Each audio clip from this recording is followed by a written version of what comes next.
లూకా సువార్త 22వ అధ్యాయం 42వ వచనం నుంచి చదువుతాం.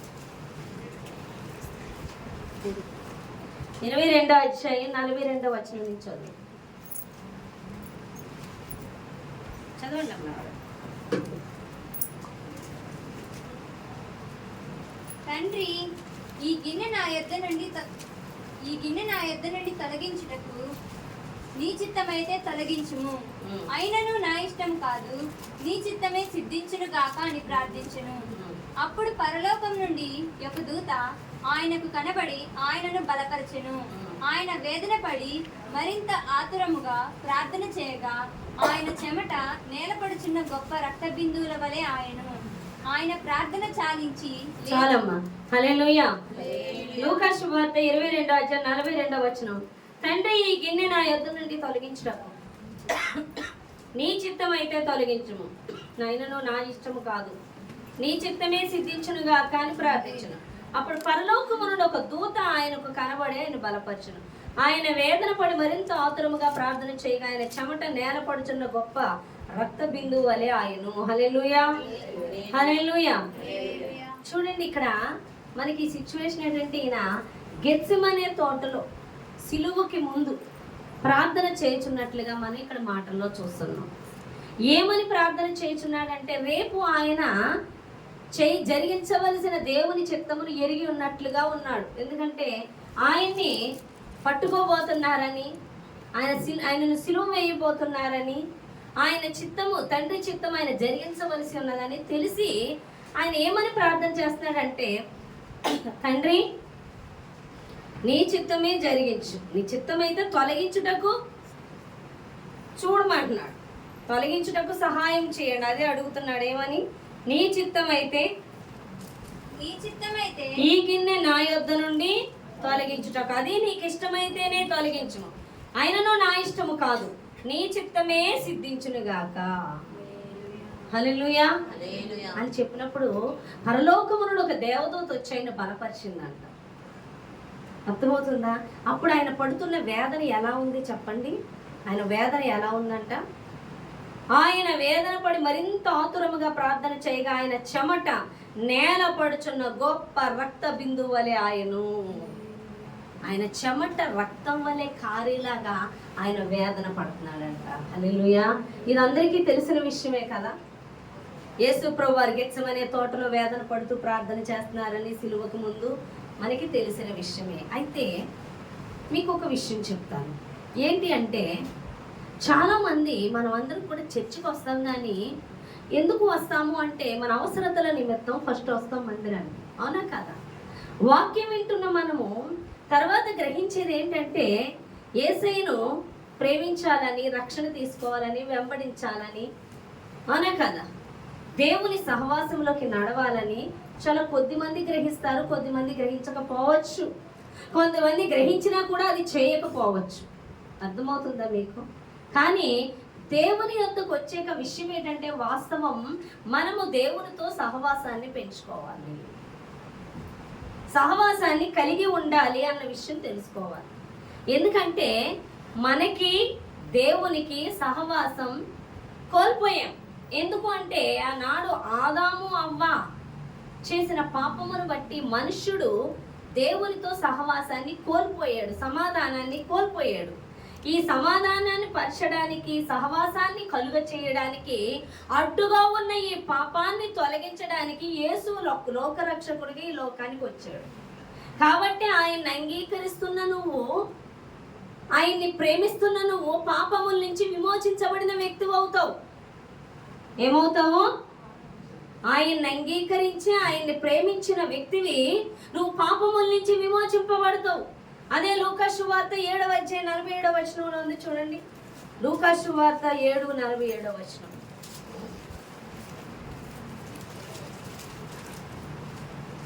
ఆమె విస్తారముగా ప్రేమించును గనుక ఆమె యొక్క విస్తార పాపములు క్షమింపబడినని నీతో చెప్పుచున్నాను.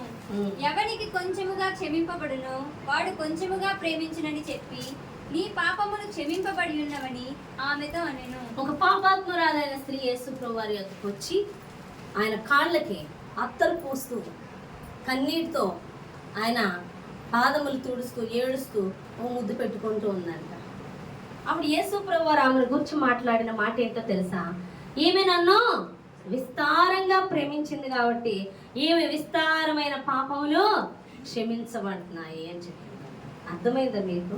హల్లెలూయా. ఇప్పుడు యేసు యొద్దకు వచ్చిన నీవు పాపముల నుంచి క్షమించబడాలి. అర్థమవుతుందా?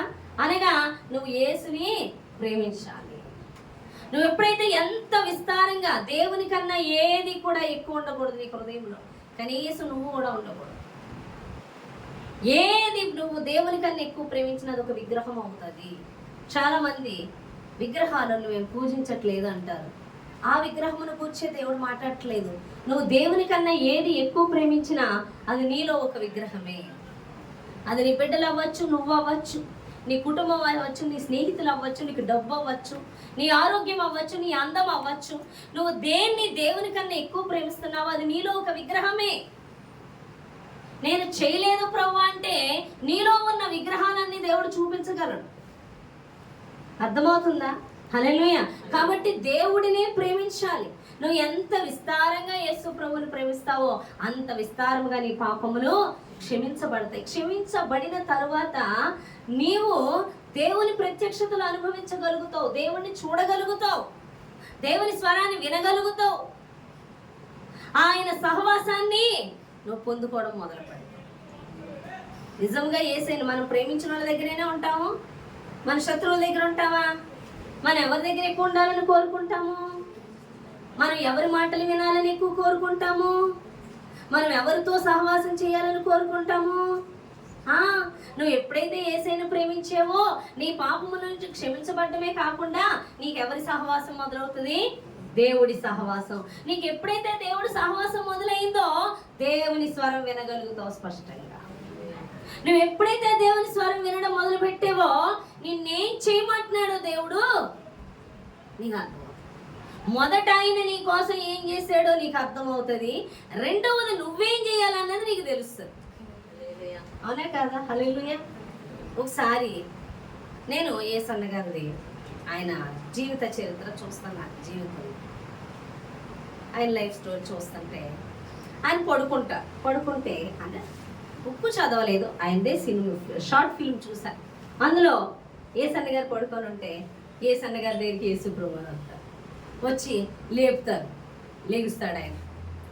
ఇగో నా గాయాలు చూసావా, నా వీపు మీద గాయాలు చూసావా అంటే, నా దగ్గరికి వచ్చి ఎందుకు చెప్తున్నా, వెళ్ళి హాస్పిటల్ పోయి చూపించుకో అంటాడు ఆయన. అందులో అలాగే మాట్లాడేది. అంటే ఈ గాయముల గురించి నీకు తెలిసే రోజు ఒక రోజు వస్తుంది అని చెప్పి ఆయన వెళ్ళిపోతాడు. ఈయన ఎవరా అని కూర్చొని యేసయ్యా అని అరుస్తాడు ఆయన. యేసయ్యా వచ్చింది యేసయ్య అని అప్పుడు అర్థమవుతుంది. హల్లెలూయా. నువ్వు యేసయ్యతో సహవాసం కలిగి ఉన్నప్పుడు నీ కోసం ఆయన చేసిన త్యాగం ఏంటో నీకు తెలుస్తుంది. అర్థమవుతుందా? నీ కోసం ఆయన చేసిన త్యాగం ఏంటో, నిన్ను ఎంతగా ప్రేమిస్తున్నాడో, నీ కోసం ఏది దాచించి ఉన్నాడో, నీ కోసం ఆయన దాచించిన మేలులేంటో ప్రతిదీ నీకు తెలుస్తుంది. ఇవిడంటాడు, నువ్వు నన్ను ప్రేమిస్తున్నావా? ప్రేమిస్తున్నాను అనే కదా. పేతురేని ఎవరు అడిగాడు, నువ్వు నన్ను ప్రేమిస్తున్నావా? ప్రేమిస్తున్నాను ప్రభు. 3 సార్లు అడిగి 3 సార్లు నేను ప్రేమిస్తున్నానని నీకే తెలుసు. అయితే ఏం చేయమన్నాడు? నా గొర్రెలు కాయి. నీ కోసం ప్రాణం పెట్టిన దేవుడు ఇతరుల కోసం కూడా ప్రాణం పెట్టి ఉన్నాడని అర్థమవుతుందా? ఇతరులకి కూడా ఈ సువార్త ప్రకటించాలని ఏం చెయ్యాలో ఆయన కోసం నువ్వు నీకు చెప్పడం మొదలు పెడతావు. అది ఏ దేవుని చిత్తము. హల్లెలూయా. అందుకే చూడండి, దేవుడు మత్తయి సువార్త 7వ అధ్యాయంలో మాట ఉంటుంది చూడండి. మత్తయి సువార్త 7వ అధ్యాయం.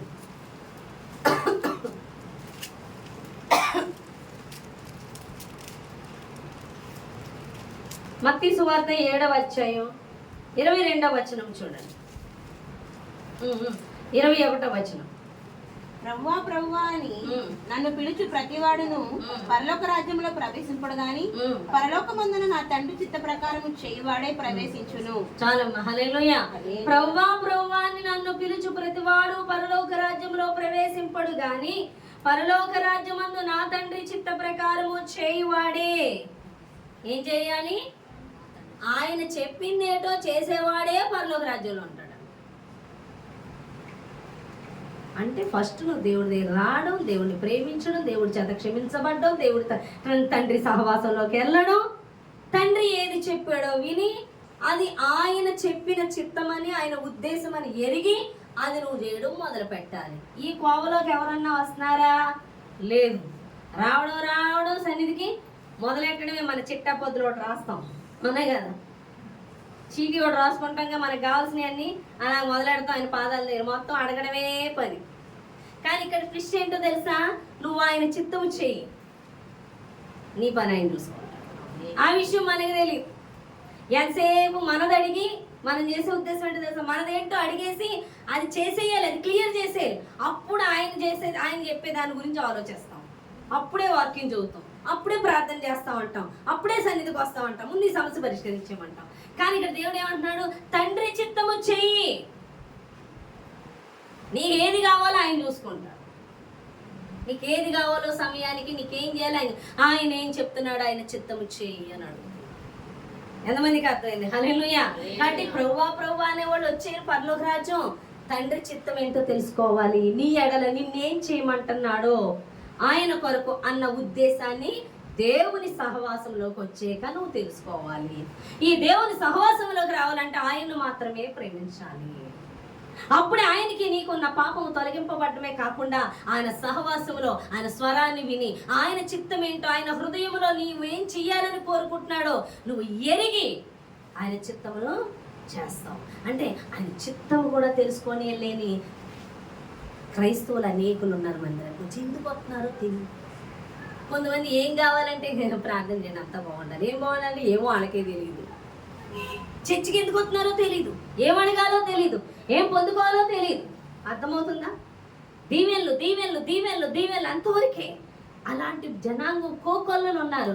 కానీ కరెక్ట్ మార్గంలో వెళ్ళే వాళ్ళు కొద్దిమంది, దేవుని ఉద్దేశాన్ని ఎరిగే వాళ్ళు కొద్దిమంది. అందుకే దేవుడు ఒక మాట చెప్తున్నాడు చూడండి, 13వ వచనం అదే 7వ అధ్యాయంలో, ఇరుకు ద్వారమున ప్రవేశించుడి, నాశనమునకు పోవు ద్వారం వెడల్పును, ఆ దారి విశాలమునై ఉన్నది, దాని ద్వారా ప్రవేశించు వారు అనేకులు, జీవమునకు పోవు ద్వారము ఇరుకును, ఆ దారి సంకుచితమునై ఉన్నది అని దేవుడు మాట్లాడుతున్నాడు.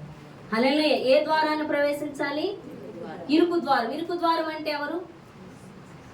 నేనే ద్వారం అని చెప్తున్నాడుగా. ఇరుకు ద్వారం ఎవరు? యేసు. అంటే వాక్యము. వాక్యం అంటే స్వరము, మాట అన కదా. ఇప్పుడు మనం ఎలా నడుచుకోవాలి దేవుల్లో అంటే వాక్య ప్రకారము అంటాం. అంటే ఏంటి? వాక్యమే యేసు, అంటే యేసులో అనే కదా. ఆయన ఇంకో అంటున్నాడు మార్గము. ఏ మార్గము? ఇరుకు మార్గము. అంటే యేసులో నడవడం అంటే ఏ మార్గం? అది ఇరుకు మార్గము. మరి యేసులో నడవడం అంటే ఏంటి? నీ ఆలోచన, మనుషుల ఆలోచన, సాతాను ఆలోచన తీసుకొనక దేవుని యొక్క చిత్తము, దేవుని యొక్క ఉద్దేశము నీ ఎడల ఏంటో కనుక్కుంటూ ఆయన చెప్పిన ప్రకారం నడవడమే యేసులో నడవడం, ఇరుకులో నడవడం.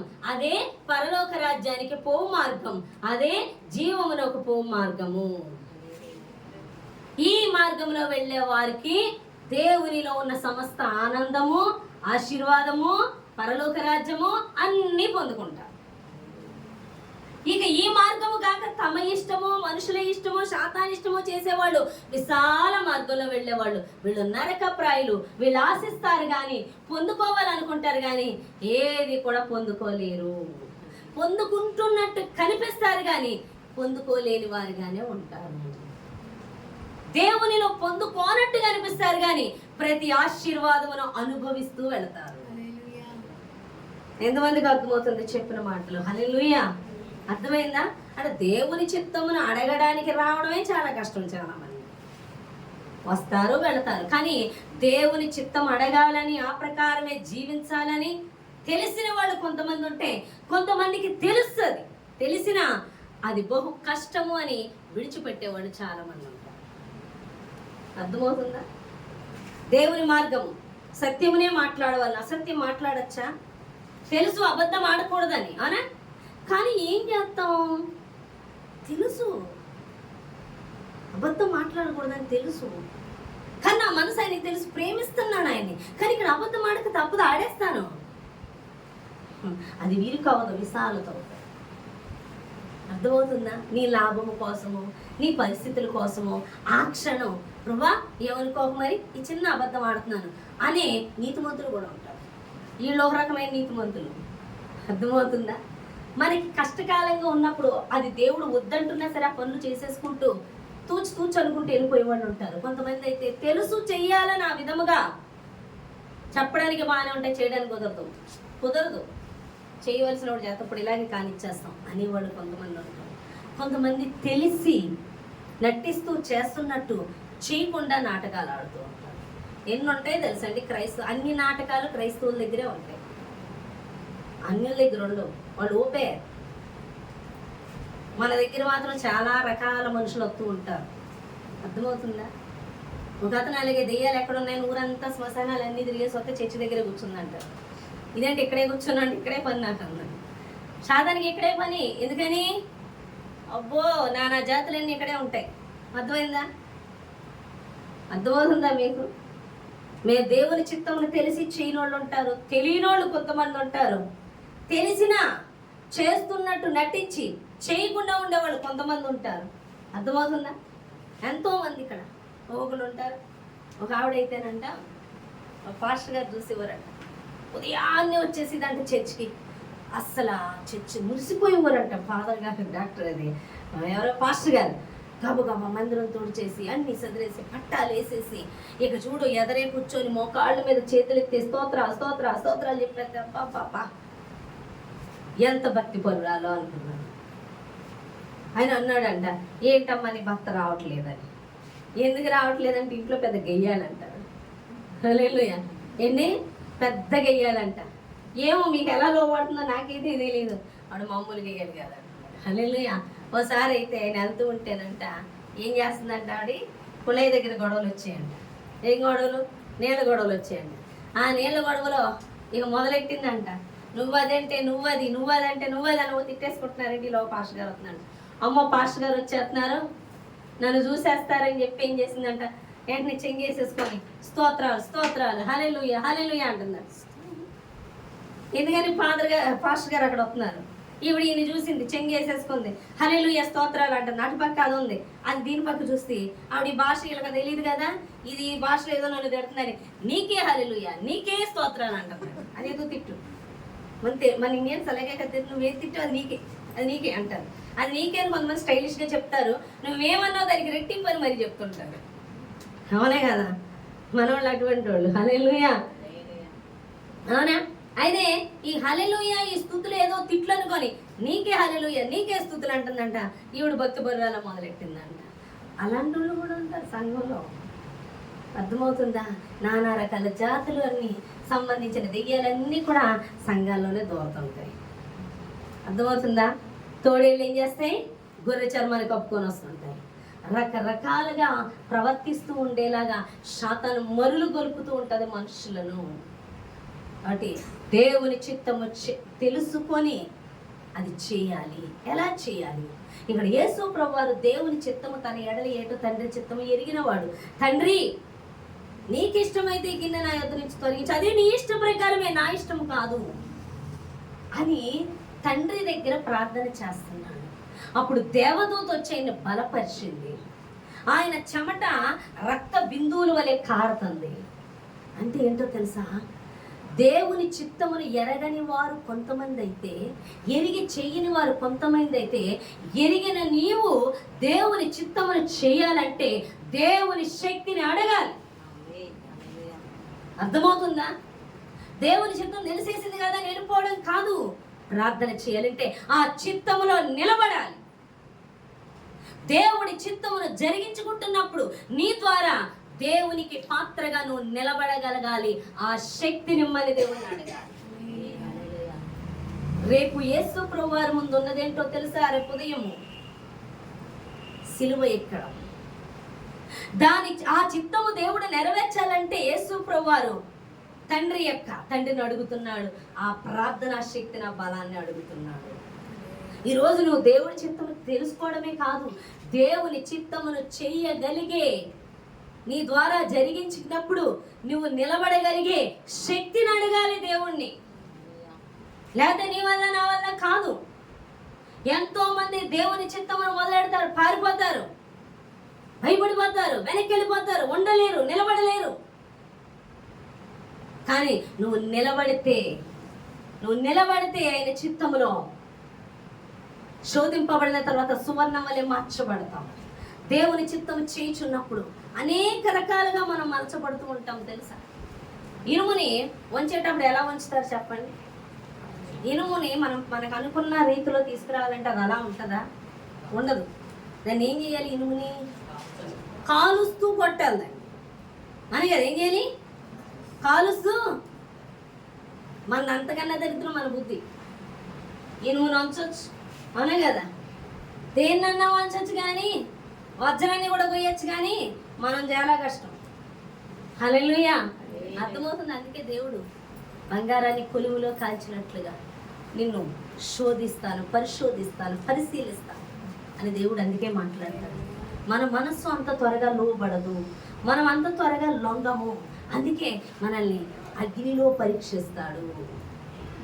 హల్లెలూయా. అగ్ని వంటి శ్రమలు పెడతాడు. దేవుని చిత్తం చేసే విషయంలో కూడా దేవుడు నిన్ను పరీక్షిస్తూ ఉంటాడు. అందుకే నువ్వేమడగాలి? దేవుని యొక్క శక్తిని అడగాలి. అంత ఈజీ కాదు. దేవుని చిత్తము నీకు తెలిసినప్పటికీ చేయడం కష్టం. ఎప్పుడు దేవుడి సహవాసాన్ని, దేవుడి యొక్క శక్తిని, దేవుడి సహవాసాన్ని, దేవుణ్ణి కోరుకోనప్పుడు నీకు అది కష్టం. నేను చేయగలనులే అనే అహం కూడా మనం రానివ్వకూడదు. ఎందుకంటే మోషే ఇజ్రాయెల్ ప్రజలను నడిపించాడు. చివరిలో బండలో మాట్లాడమంటే బండ నిలగొట్టాడు. ఏమైంది? నువ్వు కనాన్ దేశం పరలోక రాజ్యానికి సూచన. చిన్న మిస్టేక్ అక్కడ దాకా నడిపించాడు ఇజ్రాయెల్ ప్రజల్ని. ఆ ఒక్క క్షణం కూడా ఓర్చుకోలేకపోయాడు. అంతే. దేవుని చిత్తం ఏంటి అక్కడ? నువ్వు బండతోనే మాట్లాడడమే దేవుని చిత్తం, కొట్టడం దేవుని చిత్తం కాదు. కానీ మాట్లాడమంటే వెళ్ళి కొట్టాడు.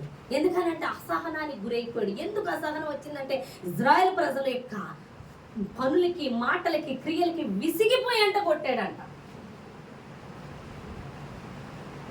హల్లెలూయా. చూసారా, చివరిలో కూడా ఎంతవరకు దేవుని చిత్తం చేసి ఒక్క నిమిషంలో కోల్పోయి. నువ్వు అనుకుంటావు నేను ఎన్నో చేసేసాను దేవుని కోసం, ఈ ఒక్కటి చేయలేదనంటే ఆ ఒక్కటి కోసమే దేవుడు ఆపేశాడు. చివరి వరకు నిన్ను పరీక్షిస్తాడు. నువ్వు అన్నీ చేసి ఒక్కటి చేయకపోయినా అనే. మన చిన్నప్పుడు ఏమయ్యేది స్కూల్లో? ఇప్పుడు ఎన్నో పాస్ మార్కులు నాకు తెలియదు. 35 మార్కులు పాస్ మార్కులు. 34.5 వచ్చినా సరే పాస్ అవ్వం. 35 రావు. 34 వచ్చి ఒక్కటి వేసేస్తే బాగుండు కదంటే వేసేవాడు కాదు. ఆ ఒక్క దానిలో ఫెయిల్ అయిపోయావు. ఎన్ని మార్కులు వచ్చినా, ఉన్న సబ్జెక్టులన్నీ ఎన్ని వచ్చినా, అసలు సబ్జెక్ట్ ఒక్క మార్కు పోయినా సరే పోయినట్టు. అర్థమవుతుందా మీకు? కాబట్టి ఎన్నో చేసాను దేవునికి లోబడి, ఈ ఒక్కటి చేయకపోతే దేవుడు క్షమించనంటే నువ్వు అన్నీ చేయాలి, పర్ఫెక్ట్గా ఉండాలని దేవుడు కోరుకో. నేను పరిశుద్ధుని కనుక మీరును ఎవరిని పోలి ఉండాలి? మనం యేసుని పోలి ఉండాలి. ఎవరి మాదిరి నడుచుకోవాలి? యేసు మాదిరి నడుచుకోవాలి. అర్థమవుతుందా? అంతవరకు మాదిరి యేసు, ఇక నుంచి మాదిరి ఇంకొకరు అయితే నువ్వో ఎవరైతే కుదరదు. ఎవరై ఉండాలి? హల్లెలూయా. కాబట్టి దేవుని చిత్తమును తెలుసుకోవడం ఒక వంతు అయితే, తెలుసుకున్న చిత్తమును చేయగలగాలి అంటే దేవుని శక్తి నీకు అవసరం. ఆ శక్తి నీకు కలగాలంటే ఆ శక్తి కొరకు నీకు ప్రార్థన అవసరం. ఎంతమందికి అర్థమైంది? హల్లెలూయా. కాబట్టి దేవుని శక్తి కొరకు నువ్వు ప్రార్థించే వ్యక్తిగా నువ్వు ఉండాలి. దేవుని చిత్తమును చేయగలిగే, ఆ చిత్తములో నిలబడగలిగే కృపను అడగాలి. అప్పుడే నువ్వు ఆ చిత్తమును చేస్తున్నప్పుడే 2 అంచుల పదును గల ఖడ్గమని ఒక పక్క నిన్ను ఆశీర్వదిస్తుంటాడు, ఒక పక్క నిన్ను అభిషేకిస్తుంటాడు. ఆ చిత్తమును చేయుచున్నదై చూస్తున్న జనాంగానికి మారుమనసు. అనే కదా షడ్రకు, మేషకు, అబేద్నెగోలు ఏం చేస్తున్నారు చెప్పండి? కొలిములో వేసేయడానికి, అవునా కదా? అగ్నిగుండంలో వేసేయడానికి రెడీ అయ్యారు, అవునా? తప్పించుకున్నారు వీళ్ళు ఏమన్నా? దేవుని చిత్తానికి అప్పగించుకున్నారు, దేవుడికి అప్పగించుకున్నారు. ఎక్కడ పడేశారు? అందులో ముగ్గురిని అగ్నిగుండంలో పడేశారు, పరీక్షింపబడుతున్నారు. అర్థమవుతుంది? ఆ టైంలో వాళ్ళు నిలబడినప్పుడు ఏమైంది? రాజ్యమే మారిపోయింది, రాజుగారే మారిపోయింది. హల్లెలూయా. మనకి ఎలాంటి అంటే ఎలా వస్తాయి తెలుసు? మనకి దేవుని చిత్తం చేస్తున్నప్పుడు పరీక్షల కింద ఉంటాయి. అక్కడ పరీక్షలేవి. ఎలాంటి పరీక్షలు అంటే, నువ్వు అది చేస్తే నువ్వు లోకంలో చాలా కోల్పోయినట్టు కనపడతావు, ఎన్నో కోల్పోయినట్టు కనపడతావు. చేయకపోతే దేవుని కోల్పోతావు, దేవుని చిత్తం చేస్తే సమస్తాన్ని కోల్పోయినట్లుంటావు. కానీ అక్కడే పరీక్ష. దేవుని చిత్తముని చేస్తావా, నీ చిత్తముని చేస్తావా, మనుషుల చిత్తముని చేస్తావా, శాతాని చిత్తముని చేస్తావా అని నేను పరీక్షించినప్పుడు, నువ్వు దేవుడి చిత్తములోనే నిలబడటకు శక్తిని అడిగినప్పుడు, నువ్వు నిలబడినప్పుడు, నువ్వు అది దాటేక నువ్వు ఆశీర్వదింపబడతావు, నిన్ను చూస్తున్న జనాంగము కదిలింపబడతావు. అందుకైనా దేవుని చిత్తంలో నిలబడాలి, తొట్టిల్లిపోకూడదు. ఇది కాదులే, ఇంకో పరీక్ష అప్పుడు చూద్దాం, తర్వాత చూద్దాం, ఇప్పుడు గానిచ్చేద్దాం అని అనుకోకూడదు. నీకు ఆ పరీక్ష అంతా పెట్టడం. నీకు ఒక విషయం తెలుసా? స్కూల్లో మనకి కాలేజీలో ఎగ్జామ్స్ పెడుతుంటారు. ఎగ్జామ్స్ పెడుతుంటే ఎగ్జామ్స్ టైంలో ఎగ్జామ్ మానేసి నేను తర్వాత రాత్రాలే చదువుకున్నప్పుడు అంటే కుదురుతుందా? మరి నీ కోసం పెద్ద ఒక పేపర్ తయారు చేసి అది ఎక్కడి నుంచి వస్తుంది తెలుసా అండి? అవన్నీ నీకు ఏర్పాటు చేస్తాడా? లేదు. నీకు అవకాశం వచ్చినప్పుడు ఎగ్జామ్స్ రాసుకొని నువ్వు పాస్ అయ్యి గొట్టెక్కాలి. నువ్వు ఇష్టం వచ్చినట్టు రాసుకుంటాను, నీకు కుదిరినప్పుడు రాసుకుంటాను, నీకు అనుకూలంగా ఉన్నప్పుడు రాసుకుంటానంటే కుదరదు. అలాగే దేవుడు నిన్ను దేవుని చిత్తములో నడిపించుట కొరకు, ఆ చిత్తమును చేసాక దాన్ని బట్టి అభిషేకించుట కొరకు, ఆ చిత్తమును చేయడం బట్టి అనేక ఆత్మలు కదిలింపబడుట కొరకు, ఆ చిత్తములో నడుస్తుండగా ఇంకనూ నిన్ను సిద్ధపరుచే కాకుండా పరలోక రాజ్యంలో అనేక వరాలు నీకు ఇచ్చుట కొరకు ఇన్ని ప్రణాళికలు వేసి ఆ చిత్తంలో నడిపిస్తున్నాడు. తూచి నేను చేయలేను ప్రభు అని పక్కకు పోయేవనుకో మొత్తం కోల్పోతాం. అందుకే ఆ దేవుడు యొక్క పరీక్షింపబట్టకు, దేవుని చిత్తాన్ని చేయటకు నిన్ను నిలబెట్టినప్పుడు నువ్వు శక్తిని అడగాలి దేవుణ్ణి. ఇప్పుడు యేసు ప్రభు, బాబా నేను సిల్లు దగ్గరికి వెళ్ళను ప్రభు వదిలే అంటే ఏమైపోతుంది? ప్రపంచ మానవాళ్ళే పోతుంది.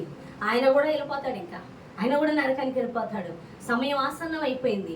దేవుడు మొదలు పెట్టేశాడు. అక్కడ పని జరిగిపోవాలి, ఆ పనికి నిలబడిపోవాలి యేసు ప్రభువారు. కాబట్టి శక్తిని అడుగుతున్నారు. ఒక రాత్రి కాలం అంతా ప్రార్థన చేస్తున్నారు. ఎంతలా చేస్తున్నారు ఆ ప్రార్థన అంటే, ఆయన చెమటే రక్త బిందువుల వలె పారుతున్నాడు. చెమట ఎలా కారుతుందో అలా రక్తం కారుతుందంట. అంతగా ఆయన ప్రార్థన చేస్తున్నారంట. హల్లెలూయా. ఎందుకంటే రేపు నిలబడపోయేది విజయవంతం అవ్వాలి, అది జయించాలి. ఆ మరణపు ముళ్ళని ప్రపంచ మానవాళికి రక్షణ కావాలి.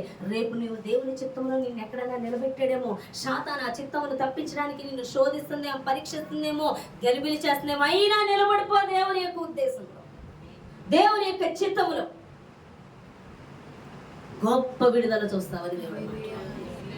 ఆ 3 రోజులు చీకటి అయిపోయినట్టుంది. ఆ క్షణం యేసు ప్రభువు తన్ని విడిచిపెట్టేశాడేమో అనుకున్నా. అవును కదా? ఆయన ప్రార్థన చేసినప్పుడు ఏమనుకుంటున్నాడు? తండ్రి నా చేయి ఎలా నువ్వు విడిచిపెట్టి అన్నాడు. చీకటి అయిపోయింది, అంధకారం అయిపోయింది, అయోమయం అయిపోయింది పరిస్థితి. ఇక లేదు జీవితం, పరిస్థితులు తారుమారైపోయాయి. కానీ జరిగిందేంటి? ఒక్క 3 రోజులు చనిపోయిన మరుక్షణం 3వ దినాన గొప్ప విడుదల, పునరుత్థానుడిగా యేసు ప్రభువు తిరిగి లేచారు మన. హల్లెలూయా. కానీ ఆ క్షణం ఎంతో చీకటి, ఎంతో భయంకరమైన పరిస్థితి, మరణము. అలాగే నీ పరిస్థితి ఎలాగ వస్తుందో తెలుసా? చీకటి, దేవుడు వదిలేసాడా, నా తట్టు లేడా, నా పక్షం లేడా, నేనేమైపోతున్నాను అని అనిపిస్తుంది నువ్వు దేవుని చిత్తంలో నిలబడుతున్నప్పుడు. కానీ నిలబడు, గొప్ప విడుదల చూడబోతున్నాను దేవుడు, గొప్ప కార్యమును చూడబోతున్నాను దేవుడు మాట్లాడుతున్నాడు, రెట్టింపు ఆశీర్వాదం చూడబోతున్నాను దేవుడు మాట్లాడుతున్నాడు. బైబిల్ చదువు.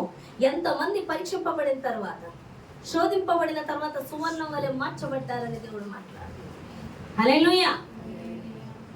అర్థమవుతుందా మీకు? కాబట్టి ఎంతగా దేవుని చిత్తంలో నిలబడుతుంటావో అంతగా నీకు చీకటి కమ్ముకున్నట్టు, అంతగా పరిస్థితులు నీకు పోతున్నట్టు, అసలు నీ ప్రాణమే పోతున్నట్టు అనిపిస్తుంది తెలుసా?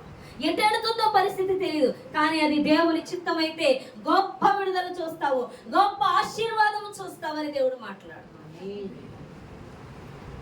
హల్లెలూయా.